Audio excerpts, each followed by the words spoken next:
नमस्कार शेतकरी मित्रांनो, स्वागत आहे तुमचं आपल्या कृषी कन्या यूट्यूब चॅनलवर। बघा शेतकरी मित्रांनो, आज 16 एप्रिल 2025 रोजी आजचे संपूर्ण महाराष्ट्रातील सोयाबीन बाजारभाव या व्हिडिओच्या माध्यमातून आपण बघणार आहोत। तत्पूर्वी आपण चॅनलवर नवीन असाल तर चॅनल सबस्क्राइब करा, व्हिडिओला लाईक करा आणि बेल आयकॉन नक्की दाबा, त्यामुळे तुम्हाला नवीन व्हिडिओचे अपडेट लगेच बघायला मिळतील। चला तर व्हिडिओ सुरू करूया। बघा शेतकरी मित्रांनो, कृषी उत्पन्न बाजार समिती लातूर आवक आहे 12,557 क्विंटल, किमान दर 4,261 रुपये, कमाल दर 4,661 रुपये, सर्वसाधारण दर 4,500 रुपये जात आहे पिवळं सोयाबीन।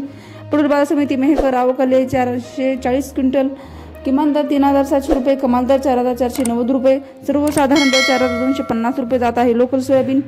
तसेच पुढील बाजार समिती बारामती आवक आली 164 क्विंटल, किमान दर 3,800 रुपये, कमाल दर 4,390 रुपये, सर्वसाधारण दर 4,375 रुपये जात आहे पिवळा सोयाबीन। तसेच पुढील बाजार समिती कोपरगाव आवक आली 120 क्विंटल, किमान दर 4,350 रुपये, कमाल दर 4,418 रुपये, सर्वसाधारण दर 4,380 रुपये जात आहे लोकल सोयाबीन।